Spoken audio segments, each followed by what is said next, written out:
महाराज जी प्रणाम। जय बद्री विशाल।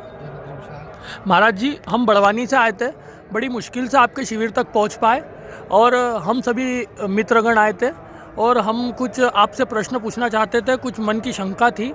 महाराज जी आशीर्वाद दीजिए और मन की शंका को दूर कीजिए, हमारा मार्गदर्शन कीजिए महाराज जी। और हमारे साथ में शुभम जी पंडित है, अंकुर जी पंडित है और हमारे टीना भी आए और साथ में हमारे योगेश भी आए। तो हम आपसे मार्गदर्शन की उम्मीद करते हैं महाराज जी। मेरा ये पूछना था भाई साहब कि स्त्री को व्यासपीठ पे बैठना चाहिए या नहीं? बिल्कुल नहीं बैठना चाहिए। आप शतपथ ब्राह्मण का स्वाध्याय कीजिए। श्रीमद् भागवत के महात्म्य में 6 अध्याय हैं। पद्म पुराण जी, बाद में स्कंद पुराण के 5 अध्याय। उस पद्म पुराण में आप जो 6वां अध्याय पढ़ेंगे उसमें व्यास कैसा होना चाहिए उसका पूरा विवरण है। पहला शर्त उसमें क्या रहेगी? सुखरूप प्रबोधज्ञ सर्वशास्त्र विशारद एतत् कथा प्रकाशेन मदज्ञानम विनाशय।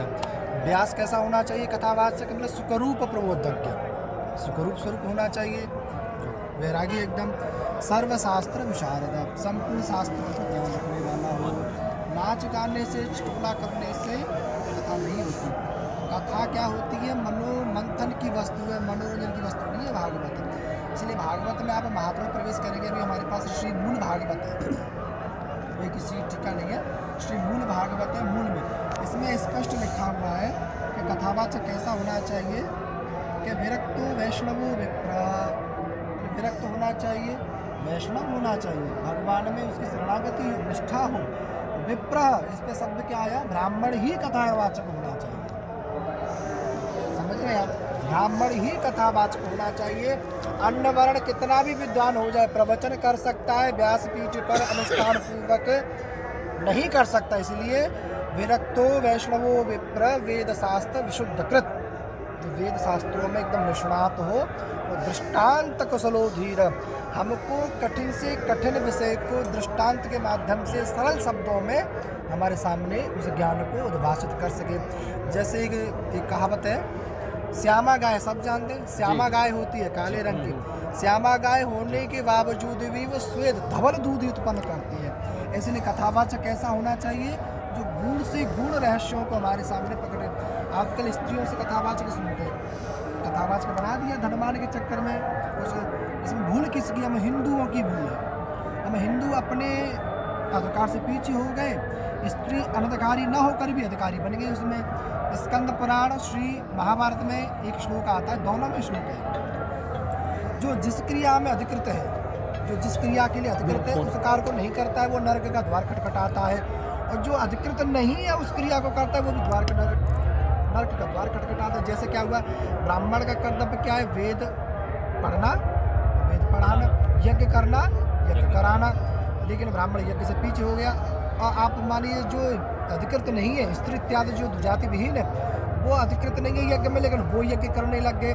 ब्राह्मण यज्ञ नहीं कर रहा है, संध्या बंदन नहीं कर रहा है, दोषारोपण हो रहा है। जो अधिकृत नहीं है वो कर रहा है काम, वो भी दोषारोपण हो रहा है, वो भी दोषारोपण हो रहा है। इसलिए वो कार्य ना करो। अभी एक शतपथ ब्राह्मण का भी है, मनुस्मृति में भी है। आजकल तो मनुस्मृति के लोग पानी पी पी गाली देते हैं। उसमें एक और श्लोक आता है कि स्त्री मुखात धर्म मीमांसा या सुने तो दुरात्मन। स्त्री के मुख से धर्म मीमांसा, देखो स्त्री ज्ञानवर्धक होती है, मदालसा इत्यादि गार्गी सब विद्वान थी, लेकिन अनुष्ठान पूर्वक व्यासपीठ पर बैठ करके सच्चंडी नवचंडी इत्यादि पाठ करते हैं, अनुष्ठान स्त्री को नहीं करना चाहिए। साधन संपन्न होना, इसलिए यज्ञोपवीत धारण करने वाले को ही अनुष्ठान करना चाहिए। यज्ञ एक शब्द आता है, आप श्रीमद् वाल्मीकि रामायण पढ़िए, अयोध्या कांड, क्षमा कीजिए शायद बालकांड है, तो कहने मुझे भ्रमण विस्मरण हो रहा है। उसमें आता है कि एक वृद्ध कन्या प्रकरण शब्द है, उसमें स्त्री मतलब क्या करते, यज्ञ पे भी संस्कार का एक वृद्ध कन्या प्रकरण वेदों में भी आती है इस कथा। उसके पिता के स्थान पर वो अपने आश्रम की महंतिया जो भी अध्यक्ष बन गई, उसने इतना तपोबल अर्जित किया था, उसने स्त्री ने, जो वृद्ध कन्या जो प्रकरण था, इतना तपोबल अर्ज किया कि सशरीर वैकुंठ जा सकती थी वो। नारद जी पास आए, देवी आप क्या कर रही हैं? बोले मैं तो तप कर रही हूँ। बोले तप कर रही हैं, आपका विवाह हुआ? बोले नहीं, मैं विवाह क्यों करूँ, मैं तो ब्रह्मचारिणी। बोले नहीं, मैं साध्वी हूँ। बोले आप साध्वी नहीं है, साध्वी उस स्त्री को कहते हैं जो पतिव्रता नारी हो, उसको साध्वी बोला जाता है। भगवा पहन करके और तिलक ऊर्ध्वपुंड और अर्धपुंड धारण करके वो साध्वी नहीं होती। भगवान चोला पहनने वाली स्त्री साध्वी नहीं कहते। वृद्धकन्या प्रकरण में जब नारद जी ने बताया आप विवाह नहीं करेंगे, आप नरक जाओगे, इसलिए स्त्री को दाम्पत्य जीवन का आश्रय लेना चाहिए। तो नारद जी ने उपदेश किया, तब वो वृद्ध कन्या जो थी ऋषियों के पास गई, अगर कोई ऋषि मुझसे विवाह करेगा मैं उसका पड़ा संपूर्ण तपोबल उसको प्रदान कर दूंगी। जैसे ही उन्होंने संकल्प किया, ऋषियों ने इसको स्वीकार किया, तुरंत भगवत धाम को चली गई वो।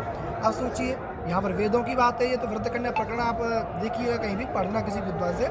इसलिए कहने का तात्पर्य यही है, अब तक के प्रवचन के साथ यही निकलता है, स्त्रियों को व्यासपीठ पर बैठ करके कथा नहीं कहनी चाहिए। जो कथा सुनता है सतपथ ब्राह्मण में इत्यादि ग्रंथों में मिलता है कि क्या दोष लगता है उसको, ब्रह्म हत्या और गुरु पत्नी गमन का उसको दोष लगता है, अगर उस व्यासपीठ पर बैठ कथा सुनता है। कथा आमने सामने जैसे हम आप संवाद कर रहे हैं ऐसे सुन सकते हैं, लेकिन अनुष्ठान पूर्वक कथा सुनाते ये गलत है। आप भागवत में आप पढ़िएगा, स्कंद पुराण के 5 अध्याय, भगवती लक्ष्मी भगवान नारायण को कथा सुनाती है, लेकिन व्यासपीठ पर बैठ के नहीं, मंच नहीं बनाती, आमने सामने संवाद पूर्वक कथा होती है। इसलिए बस इतना ही है। आप सभी विद्वान ब्राह्मण हैं, आप धर्म का आचरण नहीं करेंगे तो कौन करेगा।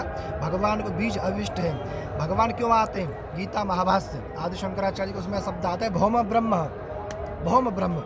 ब्राह्मण की रक्षा के लिए भगवान नहीं आते, ब्राह्मणत्व की रक्षा के लिए भगवान आते हैं।